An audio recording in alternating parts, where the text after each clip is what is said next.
Bienvenue à cette 18e conférence du dernier mardi du mois. Et donc, on a le plaisir d'accueillir Delphine Broumich et Émilie Eke de l'APA, l'Association pour la prévention de la pollution atmosphérique et la plateforme CMEI. Donc, on va avoir le plaisir de les écouter juste après. Mais comme d'habitude, un tout petit mot sur l'AFHU Respire.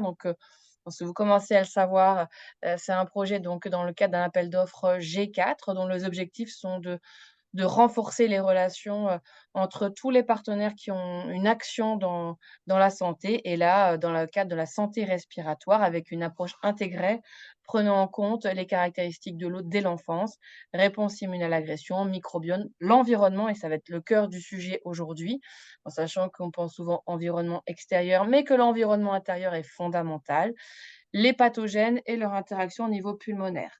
Donc on a, diverses, partenaires. Les objectifs de la dernière des conférences du dernier mardi, du mois, c'est de présenter autour d'un sujet, d'un projet, d'une avancée, d'une technologie. Aujourd'hui autour d'une association LAPA et des plateformes CMEI. On est sur des conférences soit grand public, soit réservées aux professionnels, de santé. Donc là, on va plutôt partir sur professionnels de santé et vous me corrigerez si ce n'est pas ça, Delphine et Émilie.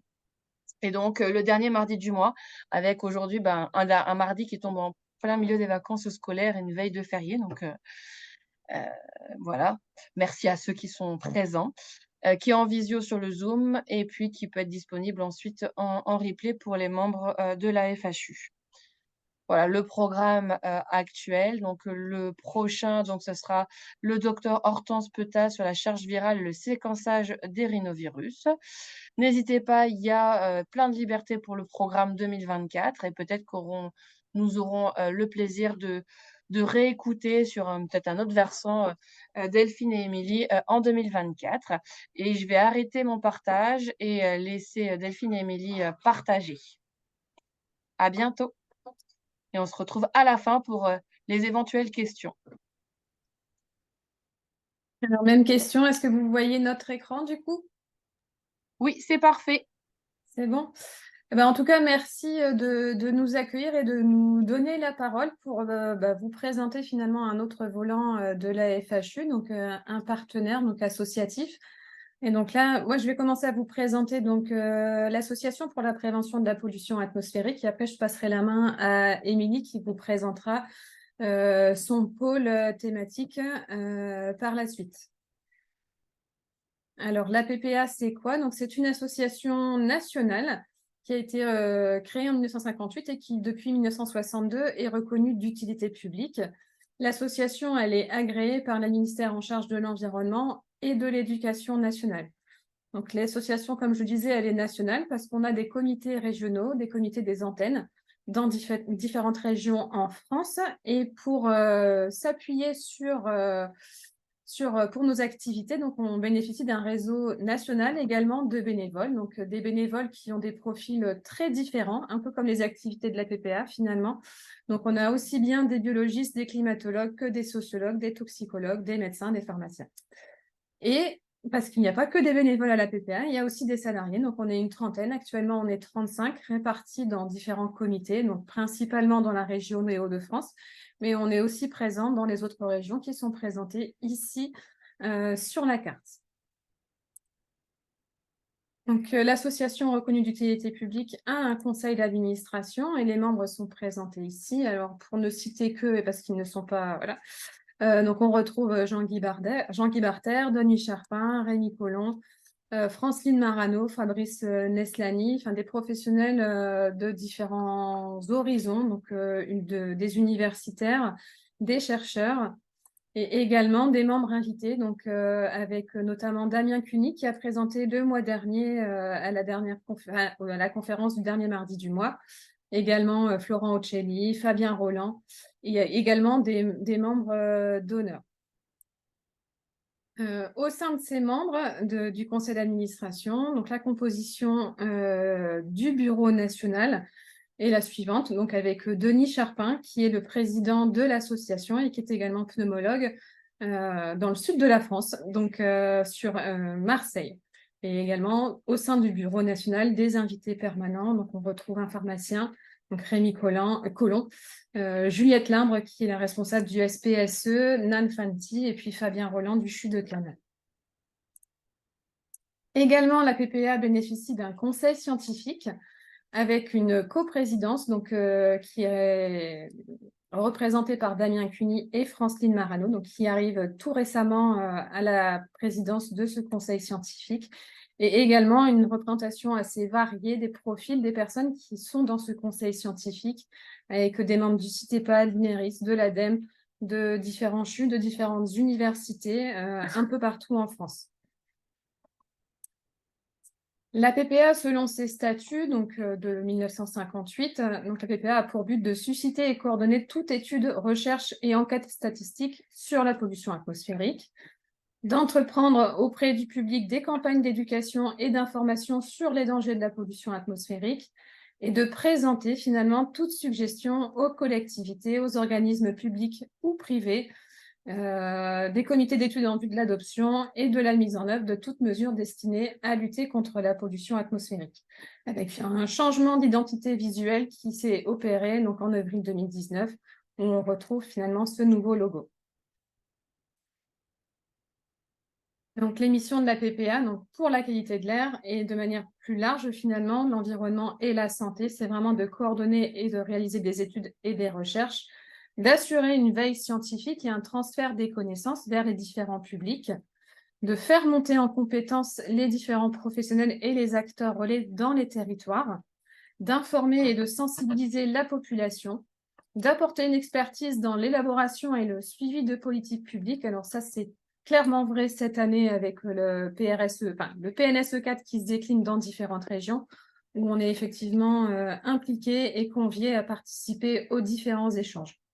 Et enfin, dans les dernières missions, c'est aussi de favoriser les débats et le travail en réseau. Par rapport aux activités de la PPA, le socle, c'est vraiment l'expertise scientifique.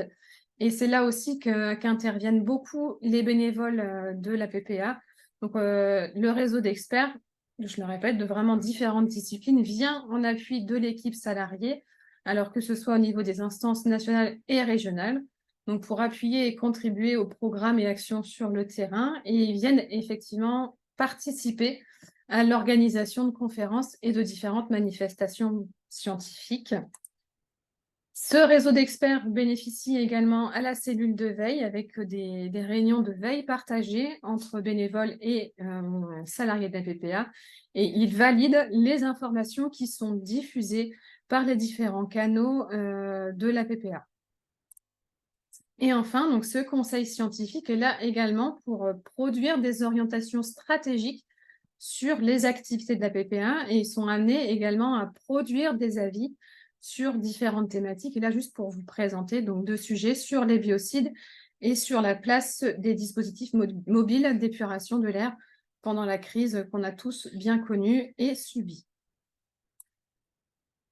Par rapport aux actions de la PPA, donc il y a plusieurs principes qui sont mis en application pour les différentes actions. Donc, des approches innovantes, créatives et participatives, des démarches qui sont globalement systémiques, intégratives et holistiques également. Ces actions, elles font appel à la transversalité des sciences et à la transdisciplinarité, et elles sont co-construites, c'est pas si facile à dire finalement, en coopération avec les différents partenaires et également les bénéficiaires.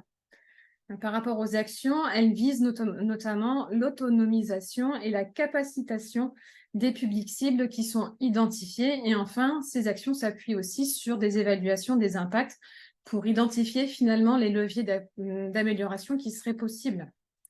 Des actions qui sont variées, qui sont en fonction finalement des publics cibles et des sujets. Donc, ça peut être des actions de sensibilisation, des webinaires, des accompagnements, des conférences, des formations, beaucoup de formats finalement d'actions que l'on peut retrouver au sein de la PPA.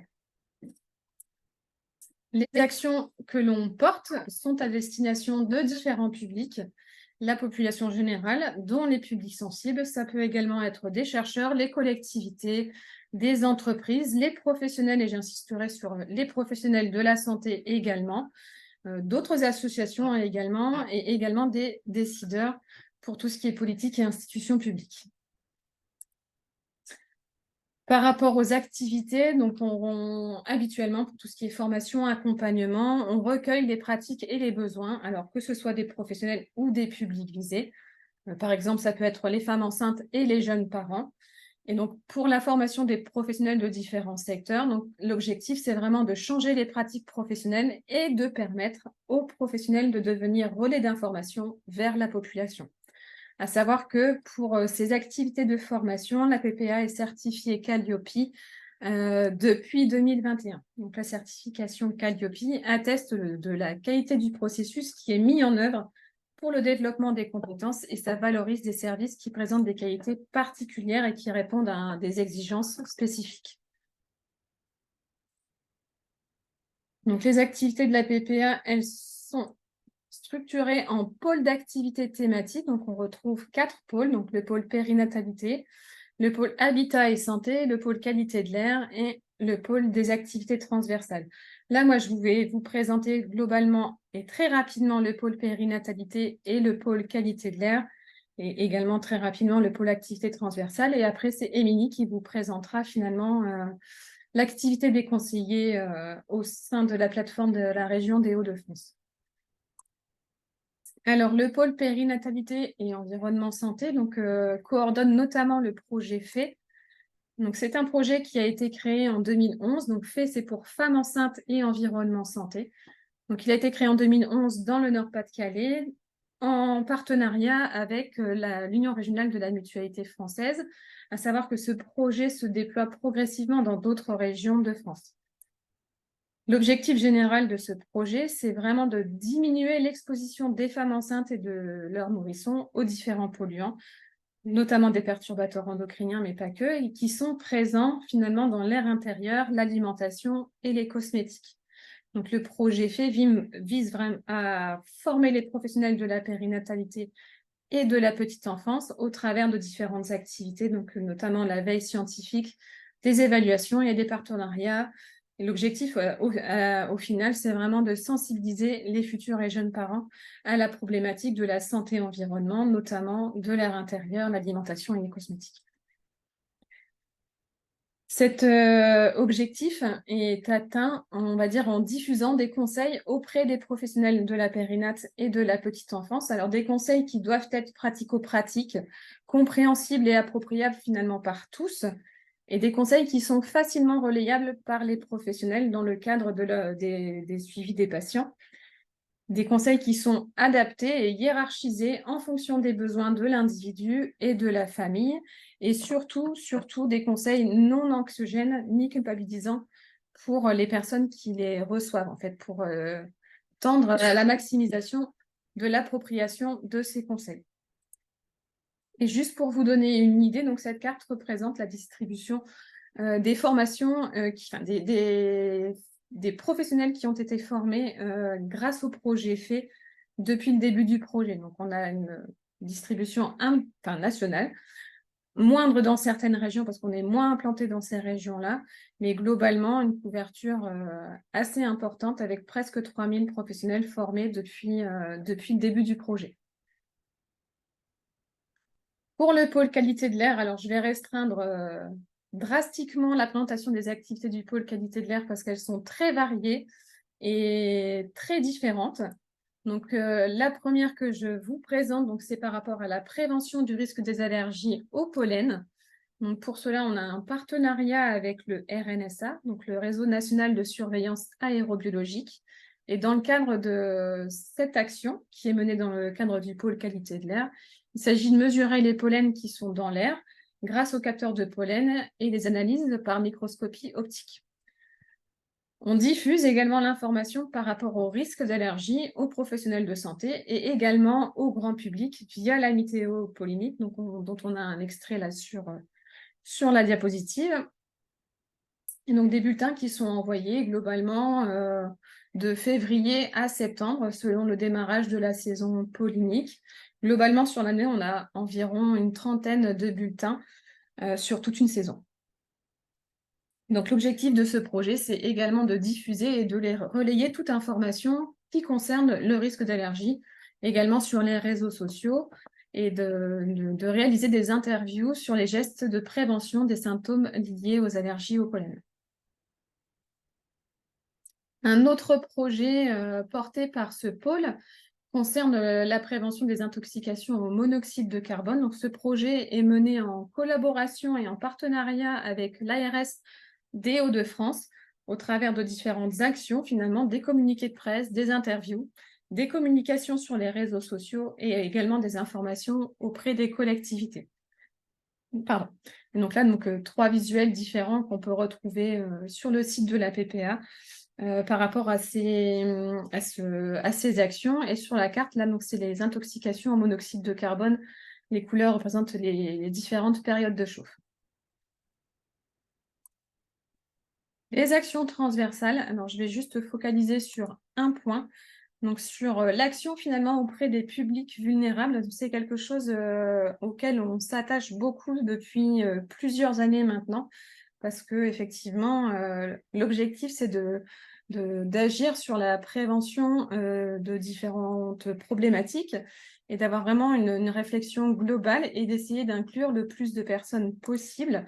Et donc, on essaie de développer des outils qui soient appropriables par tout le monde, quelle que soit la situation dans laquelle on est. Donc, avec la fiche sur les bras zéro qui a été élaborée, un livret donc, dans le cadre du projet fait sur les problématiques, on va dire, avec des messages simplifiés pour que effectivement tout le monde puisse s'approprier les différentes informations facilement, même si on est en situation de handicap mental, même si on a des difficultés avec la langue française. Donc ça, c'est le premier livret, donc Notre environnement, notre bébé, sa santé. Et un autre livret qui est sorti en 2022 et qui est encore en cours qui est encore qui est encore sous évaluation, mais on communique quand même pas mal dessus sur Mon logement, mon air, ma santé. Donc finalement tous les bons gestes à l'intérieur, parce qu'effectivement, ce que tu disais Claire au début, la qualité de l'air intérieur, c'est un levier important pour la santé. Et donc là, on a des visuels qui sont vraiment inspirés de la méthode Falk pour facile à lire et à comprendre. Parce que finalement, sur ces images, on comprend très rapidement ce qu'il faut faire et ce qu'il ne faut pas faire pour améliorer la qualité de l'air à l'intérieur. Donc là, je vais passer la parole à Émilie qui va vous présenter son pôle et l'activité des conseillers. Oui, bonjour à tous. Merci Madame André-Jacques de m'avoir conviée avec Delphine à cette présentation. Donc moi, je suis responsable du pôle Habitat et Santé et dans le cadre de ce pôle, il y a différentes coordinations de réseaux de conseillers, le plus ancien dans les Hauts-de-France et depuis plus récemment des coordinations de réseaux dans d'autres régions en France. Et donc qui est piloté et coordonné par la PPA.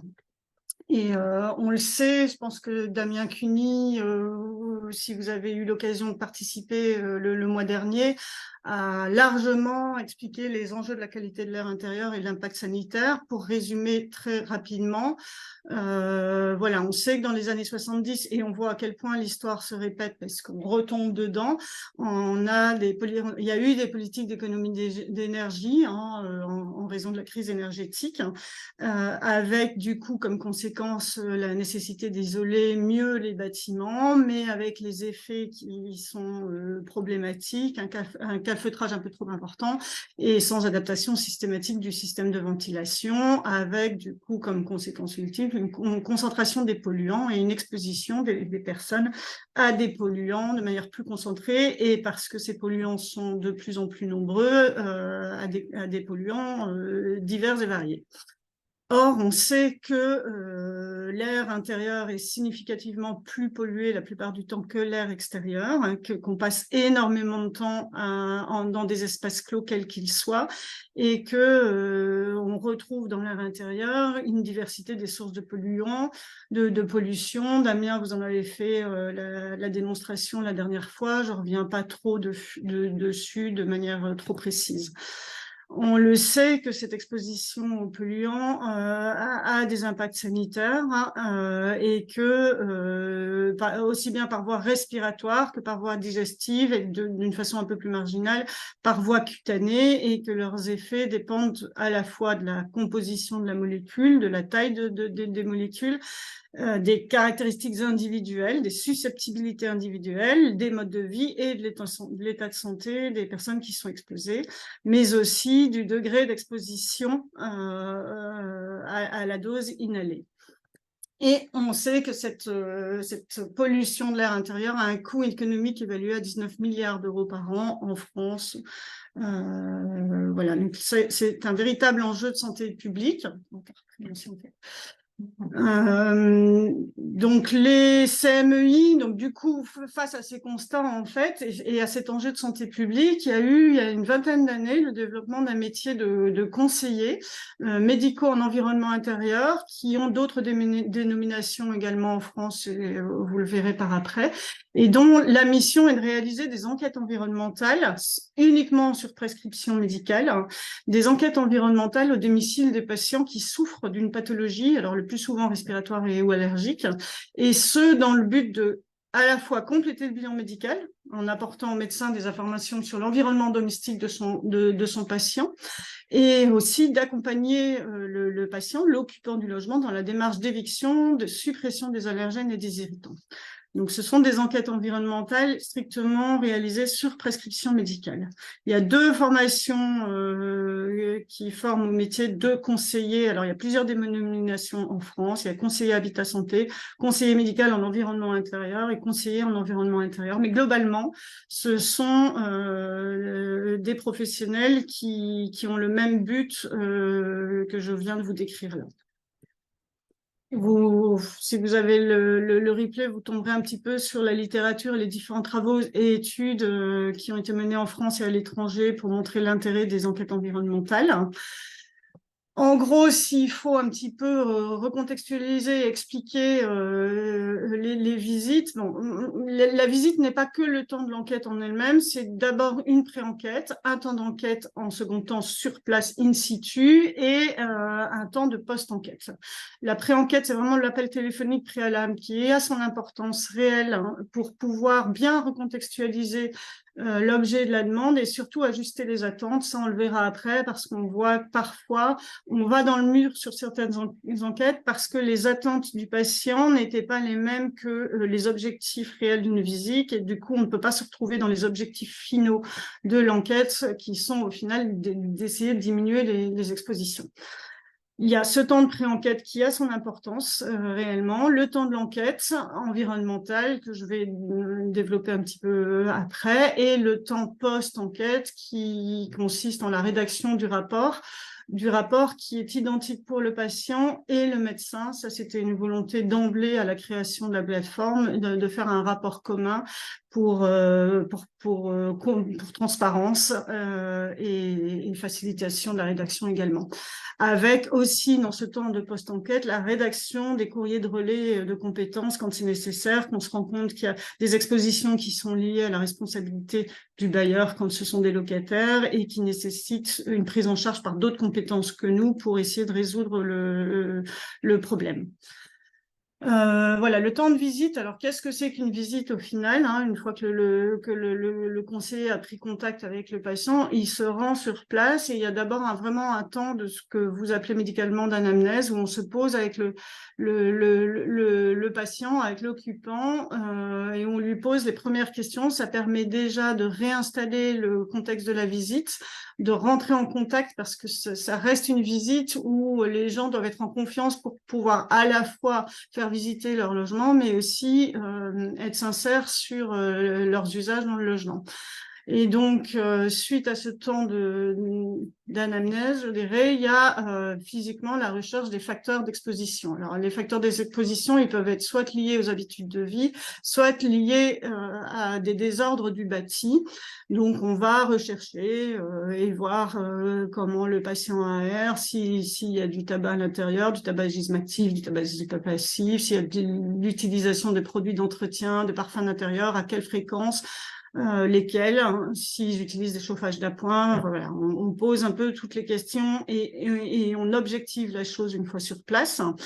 Il y a la recherche des facteurs d'exposition liés au bâti, hein, quel est le type de ventilation. La ventilation a toute son importance. C'est souvent malheureusement dans les constructions le parent pauvre dans les constructions, mais la ventilation, quand elle est mal adaptée ou défaillante, a de véritables conséquences sur la qualité de l'air. Et donc, on accorde beaucoup d'importance à ce paramètre-là. Quel type de chauffage il existe dans le logement, le type de menuiserie, l'historique dans le logement, est-ce qu'il y a eu des infiltrations, des dégâts des eaux, est-ce qu'il y a des moisissures visibles, est-ce qu'il y a des facteurs évocateurs de moisissures non visibles, parce que ça a toute son importance. On peut se retrouver dans le logement où il n'y a pas de moisissures visibles, mais où il y a des signaux d'alerte qui montrent qu'il peut y avoir des moisissures non visibles. Et donc là, d'où l'intérêt de cette enquête environnementale, c'est d'évaluer ce niveau d'exposition aux moisissures non visibles également. Il y a la prise des paramètres de confort de manière systématique, hein, la température ambiante, l'humidité ambiante, l'humidité de contact des parois, des revêtements, le taux de confinement et d'autres paramètres encore. Les prélèvements au sein de la plateforme régionale de Hauts-de-France ne sont jamais systématiques, je reviendrai dessus tout à l'heure.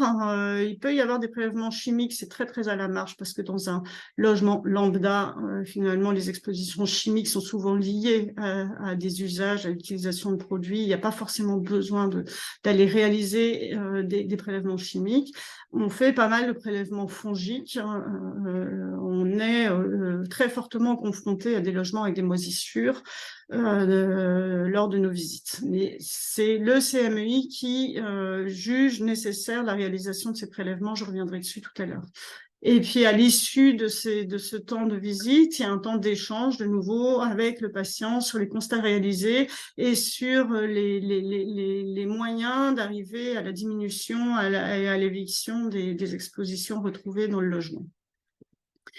Donc, l'intérêt de ces visites, c'est vraiment pour le médecin, c'est une interface entre le médecin et le patient. Hein. Les médecins ont peu l'occasion d'aller au logement et sont souvent parfois confrontés à des propos des patients qui ne sont pas révélateurs de la réalité de leur logement. Donc, la visite CMEI est une interface entre le médecin et le patient.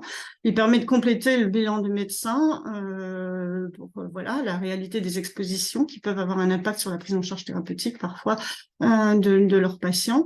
Les visites aident à mettre en réseau les patients avec les partenaires, certains partenaires quand c'est nécessaire. On parle souvent de la prise en charge par les services d'hygiène ou les mairies du dossier parce que c'est de leur compétence d'agir.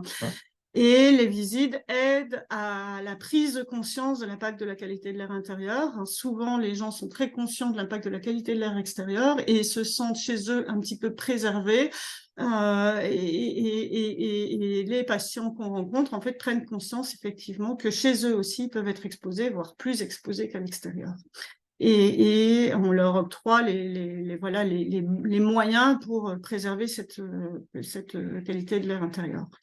Les freins à nos visites, c'est effectivement d'abord les freins financiers. Quand les expositions sont liées à la réalisation de travaux, que ce soit par le propriétaire, par l'occupant qui est propriétaire, occupant, ou le bailleur, et s'il y a des travaux à réaliser et qu'il n'y a pas d'investissement financier, forcément les expositions restent. Donc, les freins financiers sont un réel frein à la diminution des expositions. La dépendance de la volonté du bailleur, très clairement, on se retrouve souvent confronté à des expositions liées à des désordres pour lesquels le bailleur devrait agir et n'agit pas. On essaye d'aller le plus loin possible dans la résolution de ces désordres-là, mais parfois et malheureusement, on est souvent confronté à l'inertie du système et c'est bien dommage. Il y a un risque d'instrumentalisation du service par les patients qui, du coup, veulent utiliser le service veulent utiliser le service pour être aidé au relogement ou pour que l'on intervienne dans la résolution d'un litige qu'il peut avoir avec son propriétaire ou avec des voisins. Et là, on est un peu loin de nos objectifs.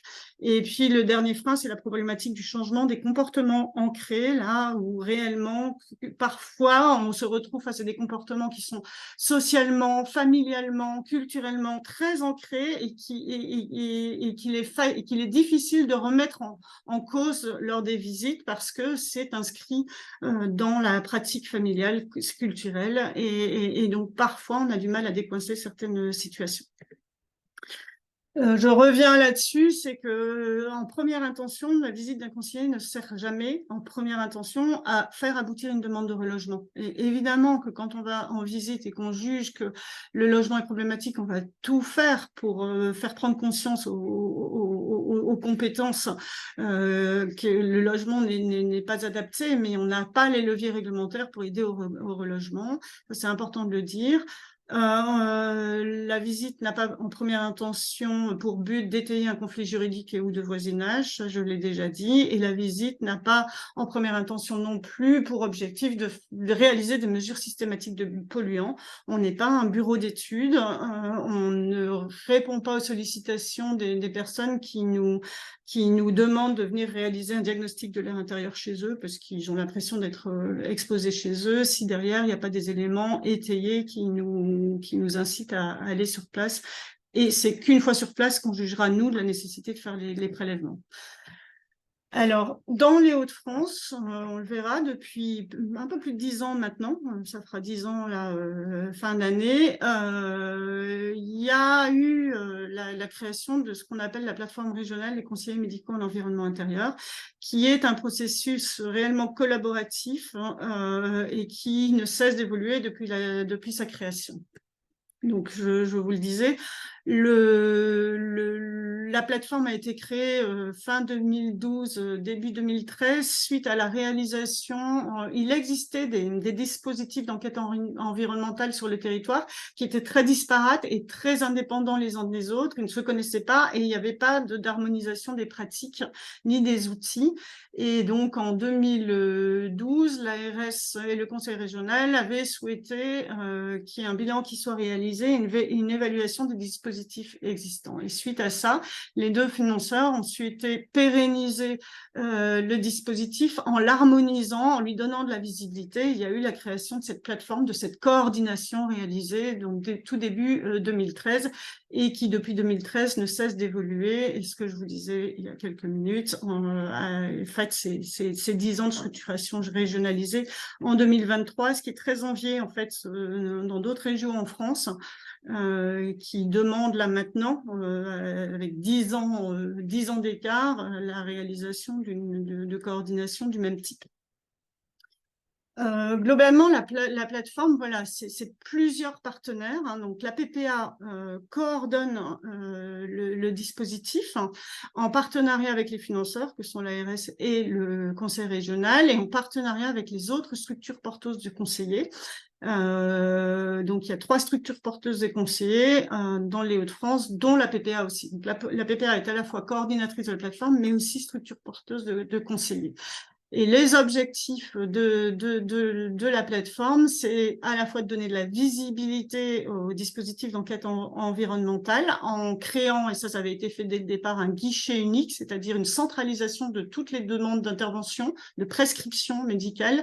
Le médecin n'a pas à chercher à qui il doit envoyer sa demande d'intervention. Il l'envoie à un secrétariat dédié, à un guichet unique qui dispatchera vers le CMEI de secteur, le territoire régional des Hauts-de-France maintenant est maillé de conseillers.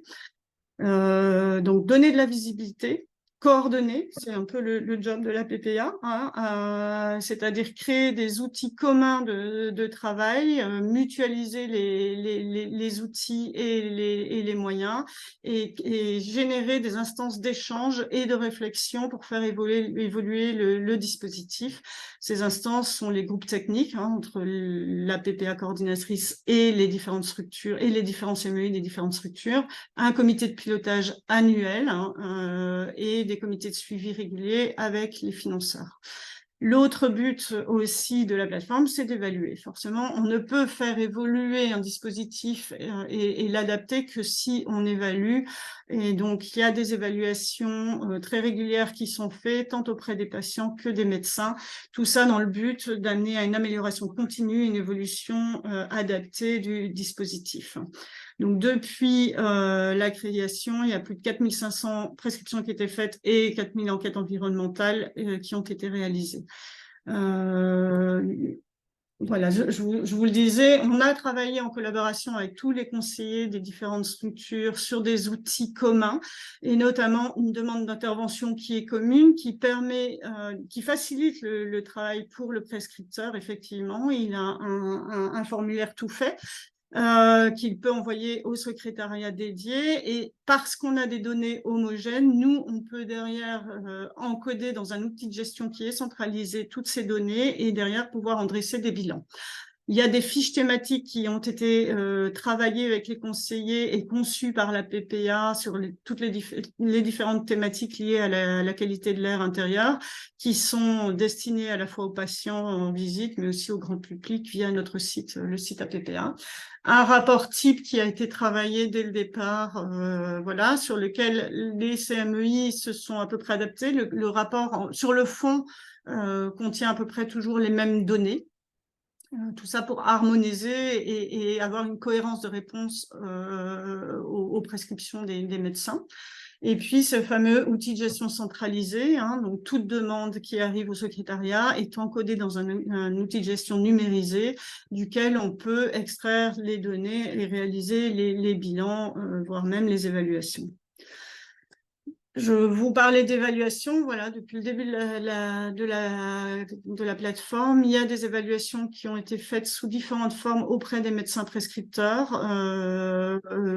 en fonction des besoins que l'on ressentait d'interroger les médecins. Donc les derniers en lien, c'était vers les médecins prescripteurs d'enquête pour pneumopathie d'hypersensibilité, parce qu'on avait beaucoup d'interrogations sur les attentes des médecins là-dessus et sur comment le CMEI devait mener ces enquêtes. Et puis des évaluations régulières auprès des patients, dont la dernière, sur le temps du confinement, en fait, ça a été l'occasion de toucher pas mal de patients de l'année d'avant qui étaient chez eux et qui ont pu répondre à l'évaluation.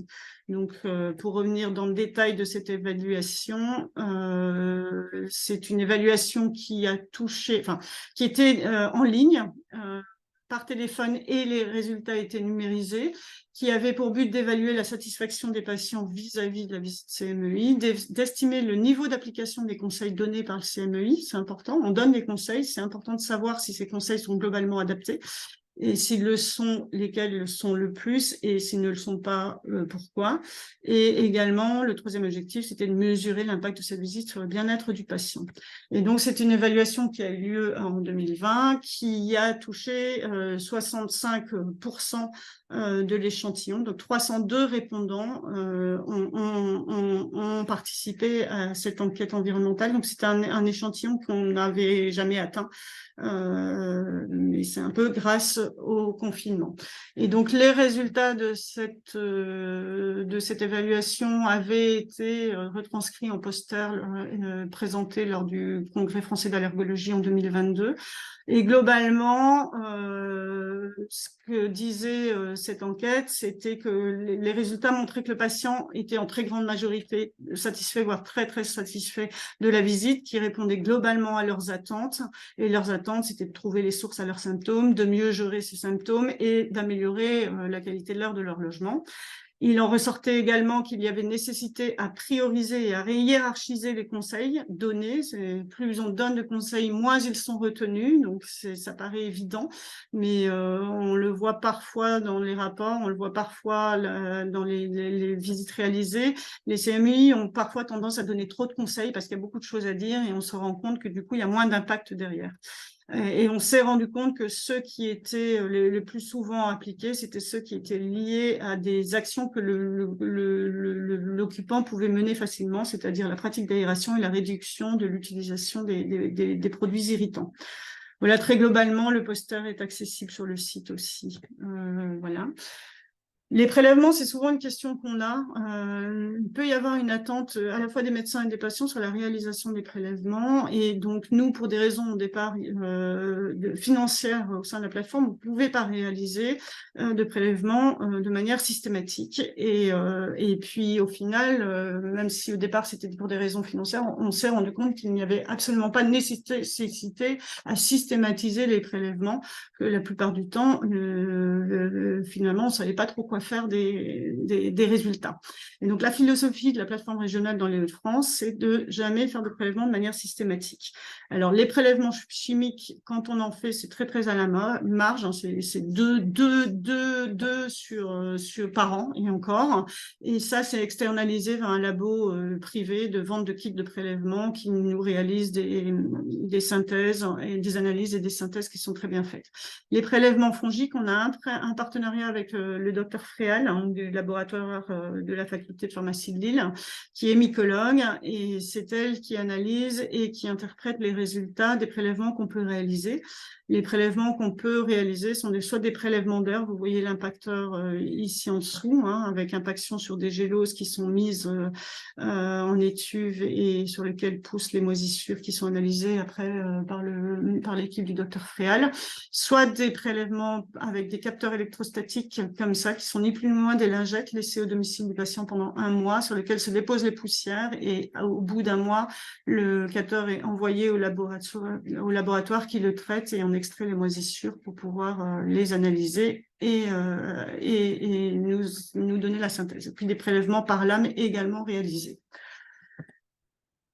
Et évidemment, il a fallu un peu structurer. Et donc, on avait travaillé en 2017 avec un collège d'experts, les conseillers. Donc, il y avait des mycologues, il y avait des médecins prescripteurs, il y avait différents experts, plus les conseillers. Et on a travaillé sur un arbre décisionnel pour les prélèvements fongiques parce qu'il fallait qu'on rationalise la réalisation de ces prélèvements. Et donc, c'est sur cet arbre décisionnel qu'on s'appuie pour réaliser ou pas des prélèvements. Voilà, globalement, pour le fonctionnement de la plateforme. Je sais pas si on a le temps, je vais peut-être vous présenter un cas un peu emblématique. On en avait prévu plus, mais on va pas avoir le temps de le faire. Là, c'était la prise en charge d'une pneumopathie d'hypersensibilité chez un enfant de 12 ans. Pour une visite qui avait été réalisée en 2019. C'était un enfant qui, en 4 mois, avait perdu 7 kilos, était très apathique le jour de la visite. C'était une prescription d'un pneumopédiatre du CHRU pour une PHS de type poumon du fermier. Sachant que là, l'image n'est pas l'image réelle de la maison, mais voilà, c'est ce type de logement, de maison de ville, hein, en double mitoyenneté, avec des extensions au fil des ans qui se sont faites. Et donc là, on a une pathologie sévère chez un enfant, étiqueté poumon du fermier pour un logement très urbain. Les parents étaient locataires d'un bailleur social depuis 2004 et depuis 2005, ils signalaient des infiltrations au bailleur et ainsi qu'à la mairie sans que ce ne soit, sans qu'il n'y ait de résolution de la situation qui soit pérenne. Donc, et on était en 2019. Donc, lors de la visite, voilà, un peu des phénomènes que nous, on voit régulièrement, en soi pas très, très inquiétants, mais problématiques malgré tout. Au rez-de-chaussée, dans ces enfilades d'extension, des infiltrations dans la cuisine, dans la salle de bain, enfin, voilà, des problèmes de ventilation. Et à l'étage, la chambre de l'enfant, quand on y accède, qu'il partageait avec son grand frère, une odeur très prégnante, assez très, très atypique. Et après recherche, voilà, on voit que tout le torchis qui était touché était imprégné d'eau parce que depuis plus de 10 ans, il y avait un chéneau à l'extérieur qui fuyait et qui, à force de fuir, avait imprégné l'ensemble du torchis de la chambre de l'enfant. Donc le torchis, c'est un mélange de terre et de paille, hein. Donc on peut imaginer que ce fameux poumon du fermier était représenté par ce torchis humidifié. et que l'enfant exposé depuis plusieurs années voilà, était exposé à des actinomycètes et des moisissures, et lui s'était sensibilisé alors que son grand frère ne ressentait aucun symptôme. Donc les prélèvements d'air par impaction avaient été faits, ça montrait une contamination fongique très élevée avec la présence, enfin voilà, je rentre pas dans les détails. Donc, suite à ces prélèvements et à cette visite d'emblée, à la fin de la visite, il avait été demandé aux parents de sortir l'enfant du logement puisqu'il se dégradait très vite. Il fallait pas prendre le risque qu'il reste le temps de la réalisation de toutes ces démarches qui ont été faites par ailleurs. Donc, il était sorti du logement chez ses grands-parents très rapidement. Et un signalement avait été fait auprès du service d'hygiène de la ville, appuyé par l'ARS, parce que ça traînait un peu. Et des contacts et des courriers avaient été envoyés au bailleur. Et au final, il y a eu une procédure d'insalubrité qui avait été engagée avec interdiction temporaire d'habiter. Donc finalement, l'ensemble de la famille a été relogé de manière temporaire le temps des travaux à réaliser dans ce logement.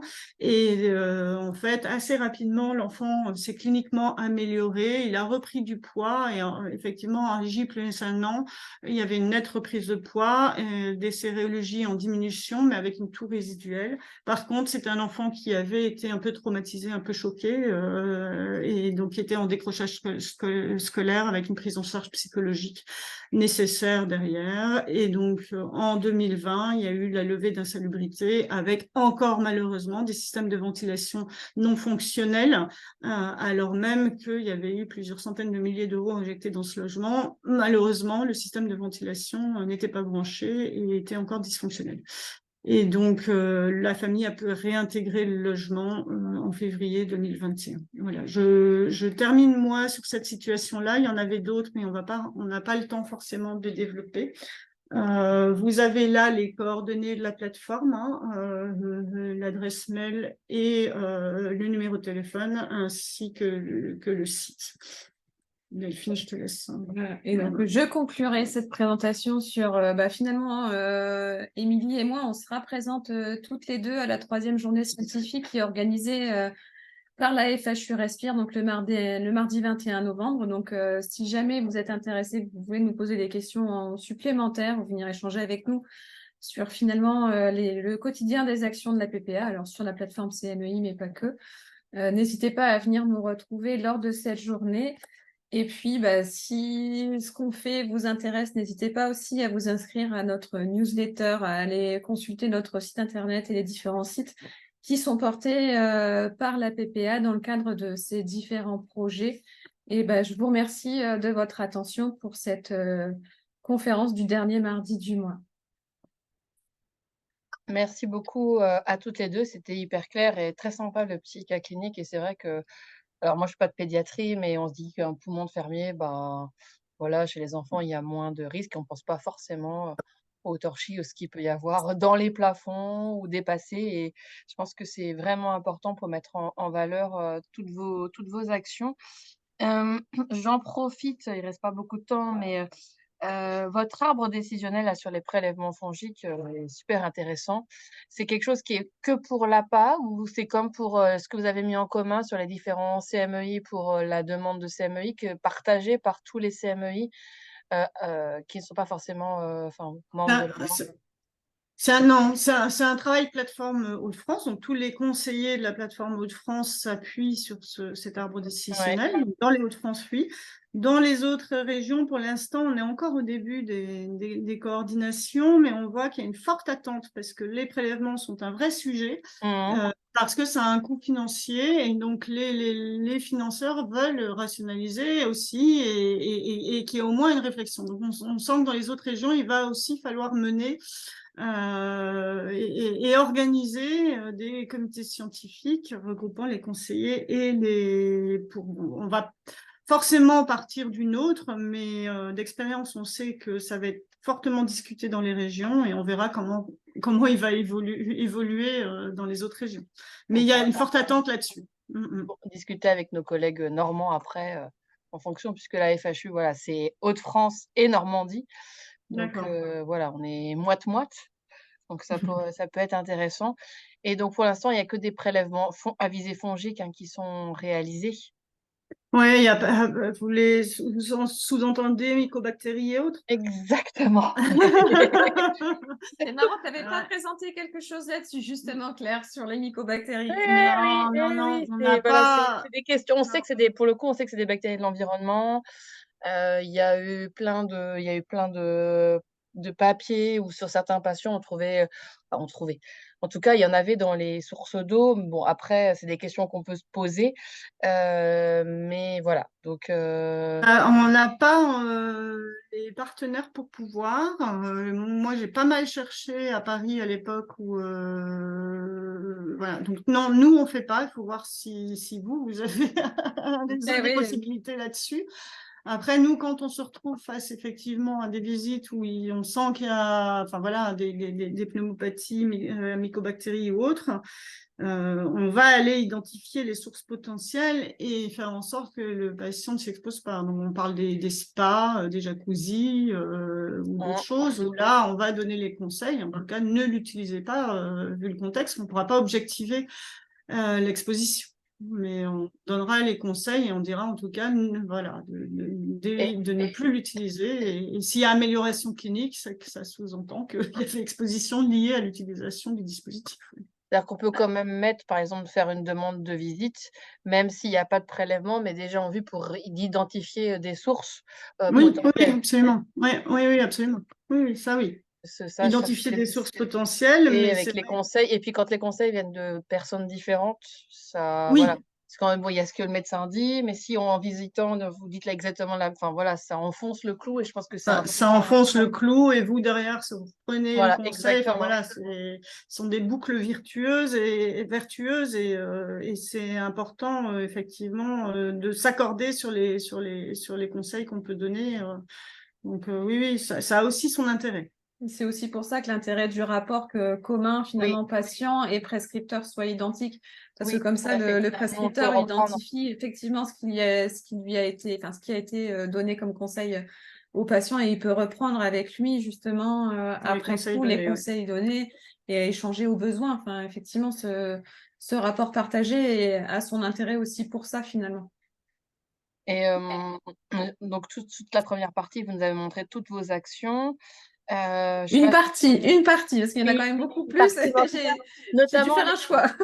notamment les actions, on va dire, aussi de formation du grand public, les BD, les affiches, le livret qui n'est pas encore disponible, mais bientôt. Alors, Heu, il est disponible Il l'est, déjà, hein. ah, hein. Il est déjà. d'accord. Mais c'est parce Alors qu'on met attendez, toujours, ce que je disais, enfin, on est vraiment dans l'optique d'amélioration continue. On évalue nos actions au travers même de la plateforme, enfin, très régulièrement pour toujours s'améliorer auprès des différents publics et tout ça. Donc, il est disponible sur le site de la PPA. Il y a actuellement une enquête qui est en cours auprès de différents publicités dans différentes structures, justement pour voir à quel point il est approprié par les personnes en situation de enfin, de vulnérabilité, quoi, selon ouais. différents profils. Alors il y a un mot de Christophe Marguet. Alors je sais pas s'il y a une question sous-jacente, Christophe, qui met voilà, que bon, en gros, je pense que ce qu'il voulait dire, c'est qu'il y a des grosses difficultés pour soigner les nourrissons quand l'habitat est moisi, donc Christophe est pédiatre. Je sais pas s'il y avait une question que tu voulais poser? Sachant qu'il est pédiatre en Normandie, donc pas forcément tout à fait dans votre rayon, enfin, si l'appât est national, vous avez bien montré, mais pour les CME. Ouais, mais On porte ouais. pas des pas de Il n'y a conseiller. pas de conseiller à PPA, ouais, et il n'y a pas de coordination, enfin par nous en tout cas, il y a des conseillers, mais avec lesquels nous on n'a pas de lien en fait. D'accord. Et juste moi j'avais un dernier petit point, si le téléphone veut éviter de sonner là tout de suite. Je vais raccrocher au nez, c'est pas grave. Tiens, tu peux prendre ah bah ça a raccroché, c'est parfait. Donc juste, donc les des formations, des passages dans des écoles ou non, ça pour l'instant vous n'avez pas été enfin, parce qu'après nous la FHE, elle peut peut-être aussi aider à diffuser, votre enfin on peut alors essayer de faire un relais vers d'autres, endroits pour, relayer la bonne par «votre bonne parole» entre guillemets. Mais, je sais pas, les écoles pour l'instant, il y a pas de Il y a des interventions pour le projet fait en formation initiale. Ouais, pour les étudiants, les élèves sages-femmes. Donc ça, c'est plutôt effectivement dans la région des Hauts-de-France. Dans les écoles en région Grand Est, on a une personne qui est là-bas qui fait des interventions sur la qualité de l'air sous différents formats. Alors en région Grand Est, sur l'île de la Réunion, il y a des lycéens qui vont suivre quelques formations qualité de l'air au sens large, donc aussi bien extérieur mais aussi intérieur. Voilà, c'est des actions qu'on mène un peu à la marge dans certains territoires qu'il faut qu'on redéploie de manière un peu plus large dans les différentes régions où on intervient. Effectivement, les publics jeunes sont très sensibles C'est et ça, peuvent relayer aussi les informations auprès de leurs parents. c'est souvent le cas et c'est vrai que je pense que c'est le meilleur public entre guillemets. Enfin, après, en tout cas, leurs paroles, enfin, ils sont peut-être plus sensibles et ils peuvent en effet relayer comme on voit sur d'autres choses, hein, notamment. Mm. Et dernière chose, et après, je vois que l'heure est dépassée, mais on a des petites brochures qui pourraient être disponibles pour nos salles d'attente pour pendant qu'ils attendent comme ça et ils voient qu'ils font des bêtises à la maison. Alors, on peut vous envoyer, le problème, c'est que sur la masse, on peut difficilement assumer vrai, le ouais. coût financier de l'envoi. Donc, on peut envoyer. Alors, tout est Après, accessible. ouais, tout est accessible sur le site qu'on pourrait imprimer en fait, c'est ça? Voilà, C'est tout est ça. accessible sur le site qu'on pourra imprimer. C'est un peu dommage pour les livrets inspirés de la méthode Falk, là, pour les publics vulnérables, parce qu'ils ont des formats qui sont difficilement Ouais, imprimable pour nous. imprimable. Donc on pourrait vous en envoyer un petit lot et après ça sera payant en fait. On est Ouais, en ouais, train bien sûr, d'essayer de mais voir justement pour l'année prochaine, développer justement, voir comment on peut faire pour essayer de diffuser. Alors, papier et version numérisée, alors avoir le format effectif de ce que ça pourrait être. C'est un axe qu'on essaye qu'on va développer l'année prochaine, justement pour avoir une diffusion large à tous les publics, alors aussi bien dans les salles d'attente des praticiens en libéral, mais aussi dans des CHU. Donc, ouais, effectivement, ah, on a les gens attendent régulièrement des beaucoup. demandes Ouais, pour ça. Ouais. bah oui, les gens attendant beaucoup, on se dit que bah, c'est l'occasion de faire passer Oui. quelques petits mots. Bon, après, si voilà, on peut vous donner un échantillon, voilà. Si vous en voulez plus, n'hésitez pas à nous envoyer un mail et on voit un peu si vous avez la possibilité de les financer, comment on Ouais. peut faire, quoi. Mais ça, faut pas hésiter à nous contacter et puis on fait ce qu'on peut dans la mesure de ce qu'on a comme financement pour la promotion de ces Ces outils. documents, de Ouais. ces outils. Après, tout est voilà, entendable et puis on essaie de faire au mieux pour combler tout le monde, quoi. Très bien. De toute façon, vous aurez peut-être un petit échantillon pour nous montrer à la journée de la FHU. Ouais, Ouais, Oui, ouais. bien je pense sûr. que c'est chouette. Ouais. Eh ben, je vais conclure puisque bah, il est 14h04. Alors, je vais rouvrir le PowerPoint de tout à l'heure pour terminer. D'abord, vous remercier. C'est bon, vous êtes sur mon PowerPoint comme il faut ou pas? Ouais. Ouais. Vous remercier encore pour. Non, j'arrive pas à passer à la diapo suivante, c'est pas grave. Ouais, pour cette conférence qui était extrêmement intéressante.